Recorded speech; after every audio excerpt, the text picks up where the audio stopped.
The morning I found the envelope hidden inside my husband's winter coat. My hands weren't shaking. That surprised me. After 36 years of marriage to Lawrence Holt, I think some part of me had already been bracing for something. The way your body prepares for a fall before your mind accepts it's happening. It was a Tuesday in November. I was pulling coats from the closet to take to the dry cleaner before the real cold settled in over Kelowna. Lawrence was at his monthly breakfast with old squalags from the engineering firm, the kind of meeting he'd been attending for years, always back by 10, always smelling faintly of maple syrup and black coffee. I slid my hand into the inner pocket of his gray wool coat, the one he wore to every Christmas dinner, every church fundraiser, every anniversary dinner at the same Italian restaurant on Bernard Avenue, and felt paper where there shouldn't have been any.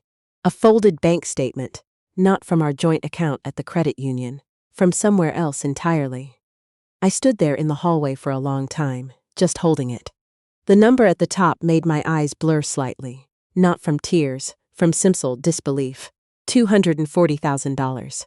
In an account I had never seen before, in Lawrence's name alone. I didn't say a word when he came home. I put the coat back.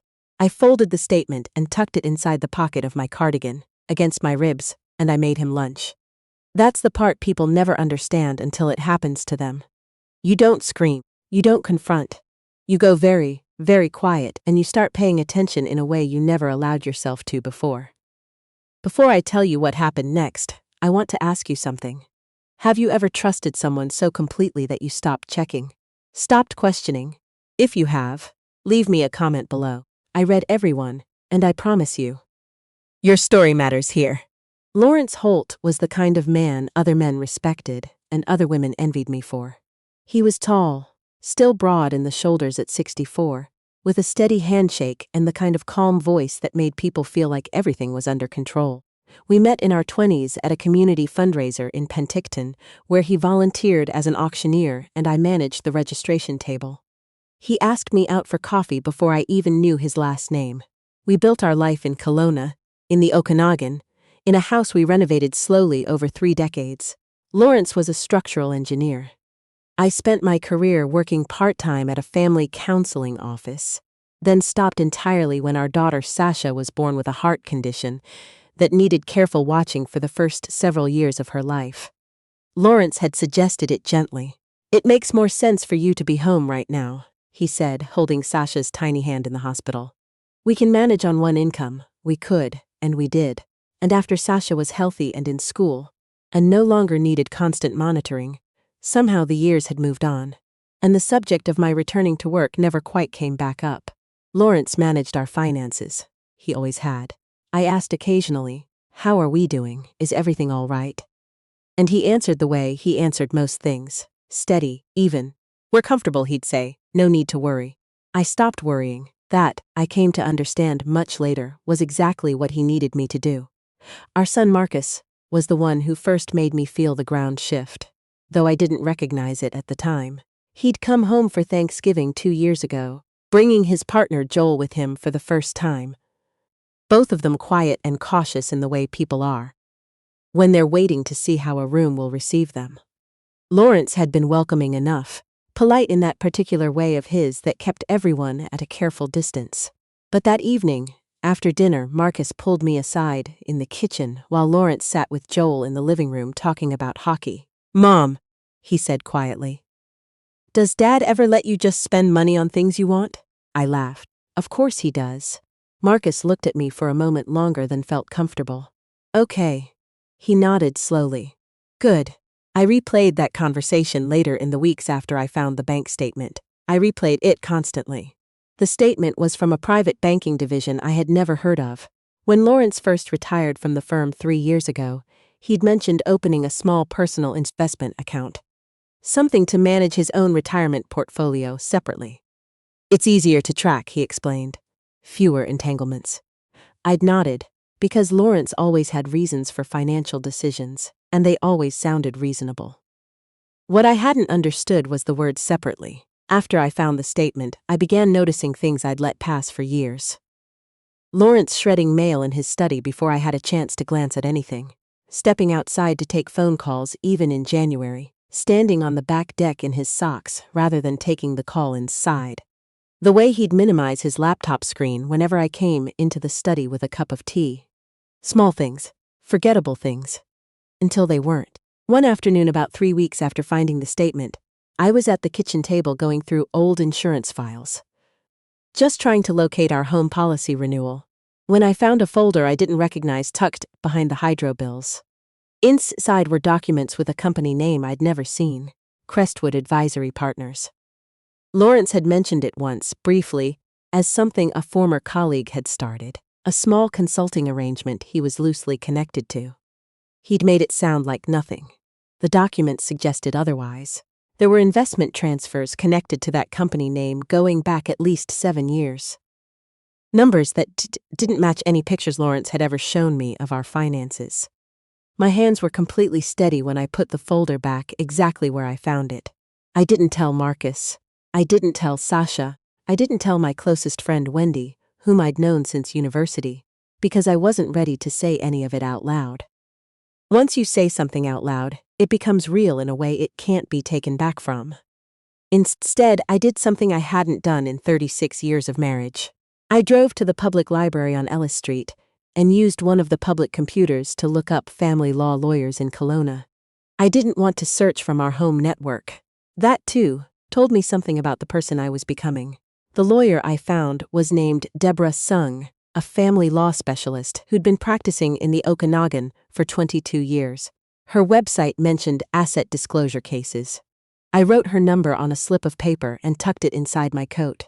That same week, something happened that pushed me from hesitation into clarity. Sasha called on a Wednesday evening. She lived in Vancouver, managing a small bookshop near Commercial Drive that she'd poured everything into for the past 4 years. She sounded careful when she spoke, like she was measuring each word before letting it go.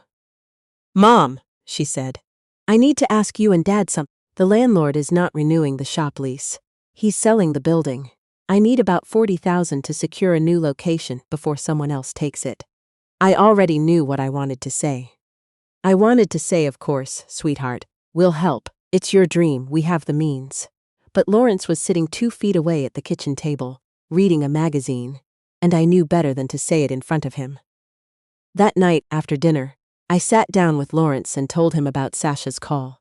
He listened quietly, turning his coffee cup in both hands. Then he exhaled through his nose. "She should have planned better for this," he said. I looked at him. "She's asking for help. She's asking us to bail out a business decision she made without consulting anyone." He set the cup down. "We can't just write checks every time the children run into difficulties." The children, as though Sasha and Marcus were still teenagers making poor homework choices, rather than adults building their lives. As though $40,000 was somehow beyond our reach, when there was $240,000 sitting in an account I wasn't supposed to know about. "She might lose the shop, Lawrence." He nodded slowly, calmly, in that way that always made me feel my concern was slightly embarrassing. "I know that. But sometimes things don't work out. That's part of life." I excused myself early that evening and went to bed before he did. I lay there in the dark, listening to the furnace hum and the distant sound of a train moving through the valley. And I thought about the look on Sasha's face the last time I'd visited her shop. The shelves she'd built herself. The reading corner she'd set up for Tuesday evening book clubs. The handwritten staff picks cards in her own slanted writing. She'd built something real, and her father had $240,000 in a private account, and was using the phrase, "part of life." Something hardened in me that night.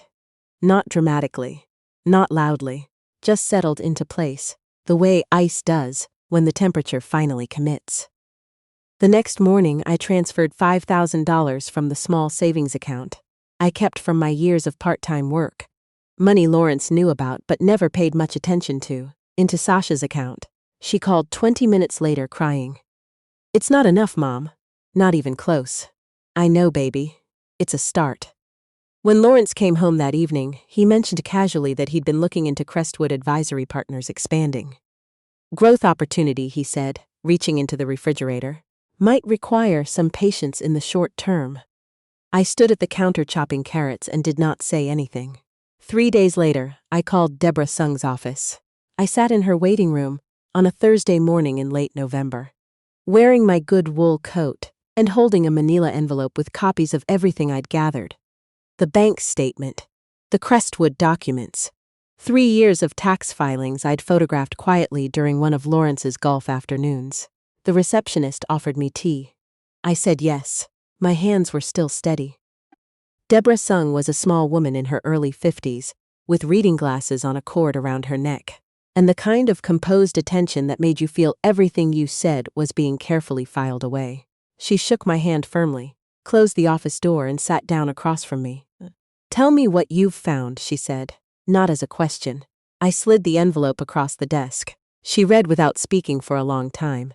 The only sound was the occasional rustle of paper and the muffled noise of Pandosy Street traffic outside her window. Finally, she looked up. "How long have you been tracking this?" "About 6 weeks. And before that?" "Nothing." I trusted him. Deborah nodded slowly and removed her glasses. "Mrs. Holt, or may I call you Irene?" I almost laughed. No one calls me Irene. My actual name was something I'd quietly held on to even after decades of being Mrs. Holt at every school event and neighborhood gathering. "Please, go ahead." "Irene," she said, "what you've brought me suggests a pattern of deliberate financial concealment within your marriage. These transfers connected to the Crestwood account go back at minimum 7 years. That's not an oversight." I looked at my hands in my lap. "How serious is it?" "Serious enough that you were right to come here before confronting him." That surprised me. I hadn't been sure I was right about anything for weeks. She walked me through the immediate steps carefully. "Don't touch the documents at home. Don't change any of your own financial behavior. Not yet. Open a private account in your name only, at a different institution." And she said something that stayed with me for a long time afterward. "Irene, people who conceal assets long-term often do so by making their spouse feel incapable of managing money." Does that sound familiar? I stared at the window behind her desk. The bare branches of a tree moved slightly in the November wind. "We need to be careful," Lawrence used to say, almost every time I mentioned anything. A coat, a weekend trip, new kitchen appliances after hours started failing. "We need to be careful." I had spent 36 years being careful on his behalf. On my way out of Deborah's building, I sat in my car for several minutes before starting the engine. Outside, people walked past on the sidewalk carrying reusable grocery bags and coffee cups, completely unaware. I thought about Lawrence at home right now, probably in his study, probably reviewing whatever he reviewed when the door was closed. I thought about the word careful. Then I started the car. The following week, Marcus came to visit without warning. He arrived on a Saturday morning. Joel back home in Edmonton. Just Marcus and his overnight bag, standing on our front porch, looking like he hadn't slept particularly well. Lawrence was out at his monthly meeting at the golf club. Still going in November, because the indoor facilities were apparently non-negotiable. And so it was just Marcus and me at the kitchen table, with coffee and leftover apple cake from the day before. He'd been talking about general things for a while, careful small talk, when he suddenly put his mug down and looked directly at me. "Mom, is something going on with Dad and money?" The question caught me so completely off guard that for one moment I couldn't speak. Marcus continued quickly. "Sasha called me. She said he turned her down flat, and she said it didn't seem like the first time." He watched me carefully. "She said she thinks he controls the money, and she's always been afraid to say it directly to you." I looked down at the table. "Marcus," I said slowly, "what made you ask me that last Thanksgiving?" He was quiet for a moment. "When I was about 19, he said finally, I came home for a weekend and you needed new winter boots. Your old ones were falling apart. You asked Dad if you could pick some up while he had the car, and he said," he paused. "He said he wasn't sure the budget could absorb it this month. He said it in front of me like it was nothing. And I thought, that's strange. And then I thought, no wait, that's not strange. That's just how things are here." The table was very quiet. "And you never said anything?" I asked. I didn't know what to say. I was 19. Children notice things long before parents admit them. I had known that for 36 years. I had counseled families on exactly that truth. I had never applied it to my own house. Marcus reached across the table and covered my hand with his. "Mom, what's happening?" It took me a long time to answer. By the end of the morning, I had told him most of it, Not everything. I wasn't ready to share all of it yet, but enough. He listened without interrupting, which was not something Lawrence had ever really done. When I finished, Marcus looked at the window for a moment. Then he said, quietly, "What do you need from me?" 3 words. What do you need? I couldn't remember the last time someone had asked me that without Lawrence in the room to answer for me. Nothing right now, I told him honestly. But soon. The week after Marcus's visit, Lawrence announced at dinner that he was attending a conference in Calgary the following weekend. A colleague's retirement event combined with some industry sessions, 2 nights, back Sunday afternoon. He mentioned it the way he mentioned most things. As a completed plan, not a conversation. I nodded. Of course. Sounds good. The moment his car left the driveway Friday evening, I moved with a calm I hadn't felt in months. I had spent the previous weeks being careful. The real kind of careful now, not Lawrence's version.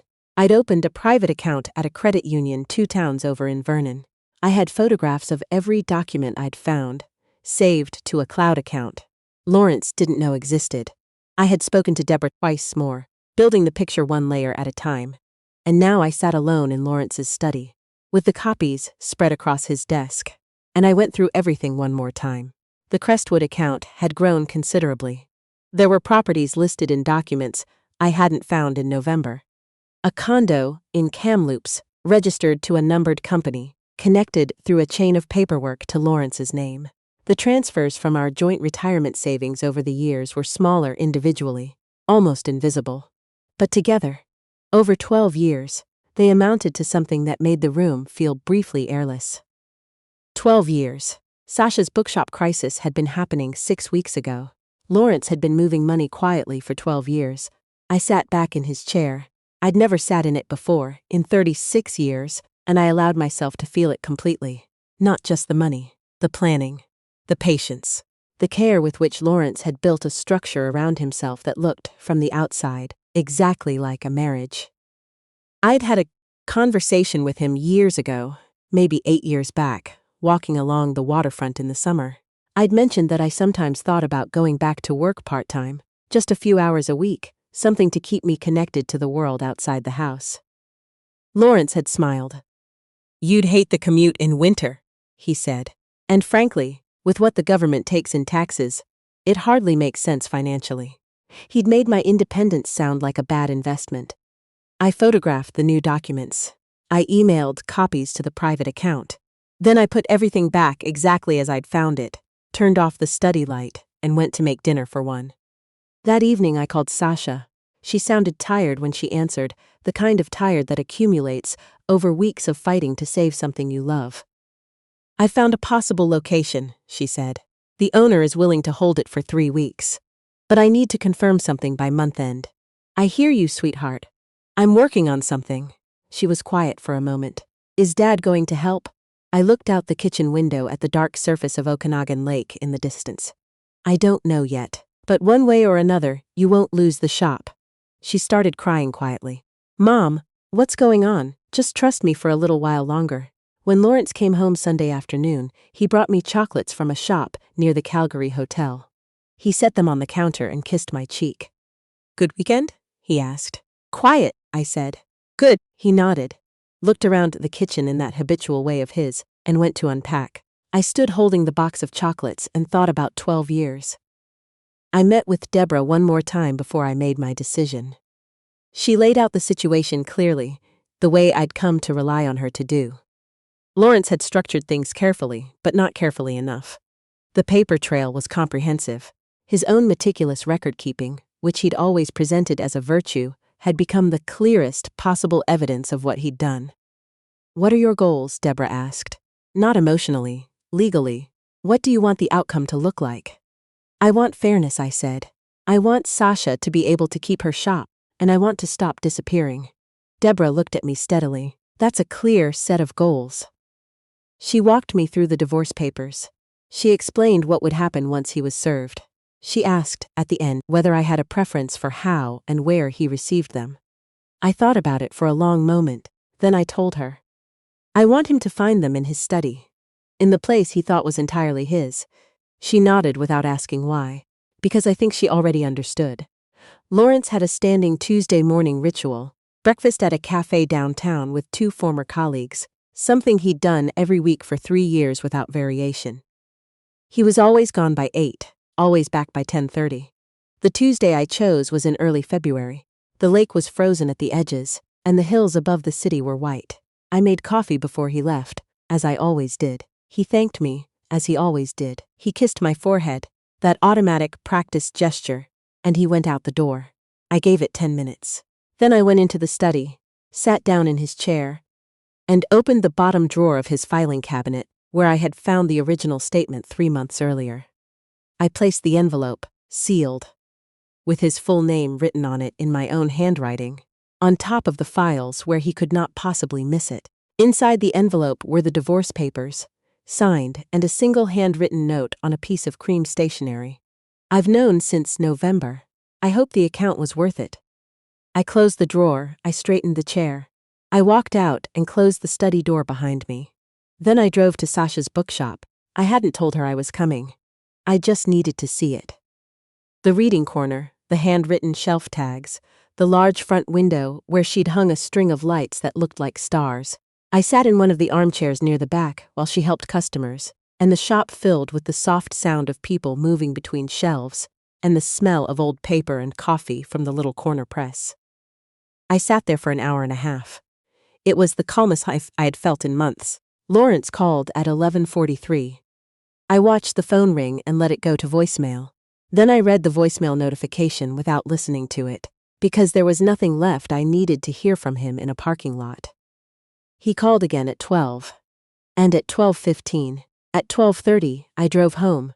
He was standing in the living room holding the envelope and the note. He looked, and this is the only word for it, unmade. Not angry. Not explosive. The control Lawrence Holt had carried through every room of our life for 36 years had simply left his face, and what remained was older and much more afraid. "What is this?" he said. "You already know what it is." His jaw tightened. "You went through my study. You built a second financial life in my house." I crossed my arms. For 12 years, the number landed. I saw it in his face. "That account," he started, "is not what. It's exactly what it looks like." I had Deborah Sung review everything, including the Crestwood transfers, including the Kamloops property.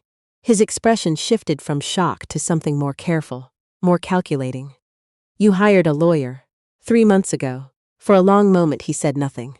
Lawrence Holt, who always had a response, always had a reframe, always had a version of events that made me feel slightly unreasonable for questioning anything, said nothing.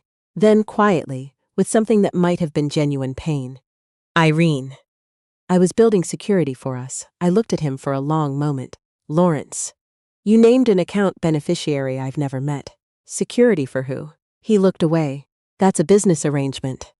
"I know what it is. I've read the filings." Another long silence. The grandfather clock in the hallway ticked loudly.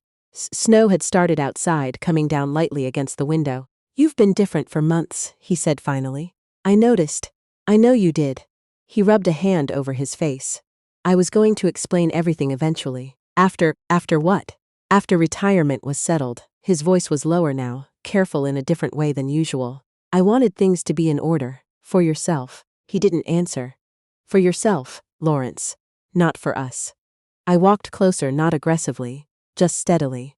"Sasha needed $40,000 to save something she built from nothing.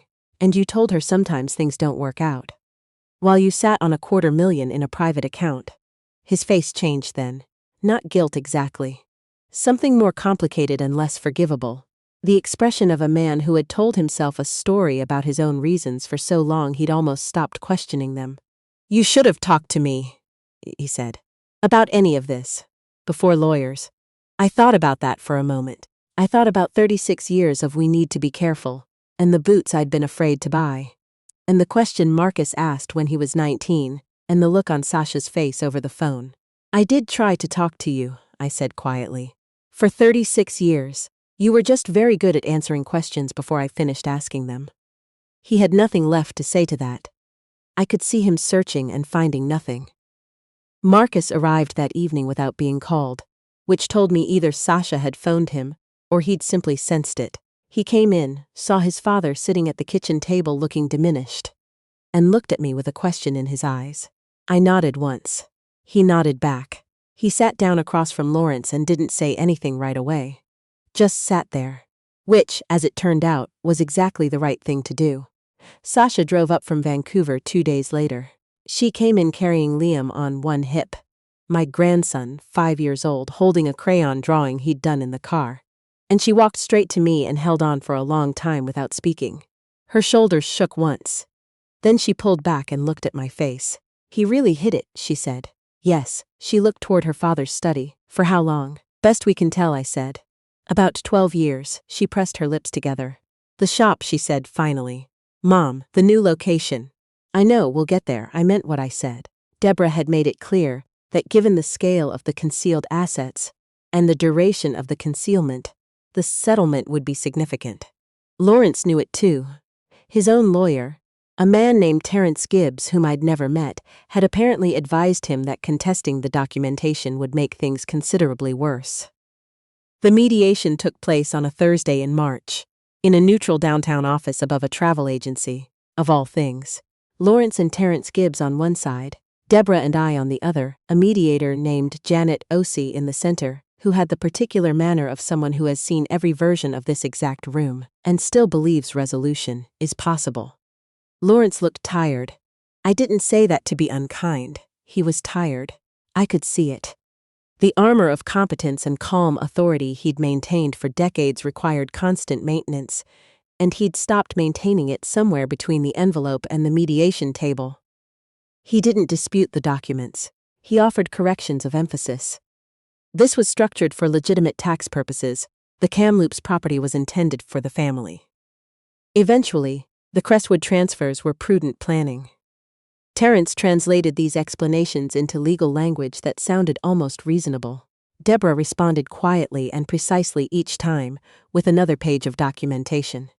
At one point, Janet Ossie looked at Lawrence and asked directly, "Mr. Holt, was your wife aware of the full scope of these assets at any point during the marriage?" A pause that's lasted just long enough to be its own answer. "No," he said. She wrote something down. The session took most of the day. By 4 in the afternoon, the framework was agreed. The settlement was fair. Genuinely fair, which I understood meant it was probably somewhat more than Lawrence had hoped, and somewhat less than he deserved to lose. Deborah had told me early on, "The goal is stability for you, not punishment for him." I had agreed, and I meant it. On the way out of the building, Deborah walked with me to my car. "You did this very well," she said. "I thought about that. I just paid attention," I told her. For the first time in a long time, she shook my hand and headed back inside. I sat in the car for a few minutes watching the March light fall across the buildings on Pandasy Street. Then I called Sasha. She picked up on the first ring. "Well," she said. "Go confirm the new location," I told her. She made a sound that wasn't quite a word, and then she started crying. And I did too, both of us on the phone in separate parking lots in separate cities, laughing a little through it. 6 months later, I am standing in the new shop. It's on a quieter street than the old one, with better natural light, and a small courtyard in the back where Sasha has set up 3 iron chairs and a potted rosemary bush. She repainted the front door a deep teal that catches the sun in the afternoon. The reading corner migrated from the old location intact. Same armchair, same lamp, same handwritten shelf tags in Sasha's slanted writing. Liam has a dedicated corner with a basket of picture books and a small rug shaped like a fish that he chose himself. I live now in a rental suite on the east side of Kelowna, 10 minutes from the lake, close enough to walk to the farmer's market on Saturday mornings. It's smaller than the house I shared with Lawrence for 31 years, and I have never once wished it were larger. I have cream walls and a south-facing window, and a kitchen where nobody tracks what I spend on groceries. I bought new boots in November, both pairs, without asking anyone. Marcus visited last month with Joel. We had dinner at a restaurant I chose, a Lebanese place on the Pandasy Strip that Lawrence would have found unnecessary, and that I found extraordinary. And Marcus told me quietly, over tea, that he was proud of me. He said it like it cost him something to say it, which made it mean more. I told him I was proud of him too, for not letting his father's version of love become his own default. He nodded at that. "He's still working on some things," he said. "About how he talks to Joel about money. about what he assumed were normal patterns of behavior in relationships. We all are, I told him. That's not a failure.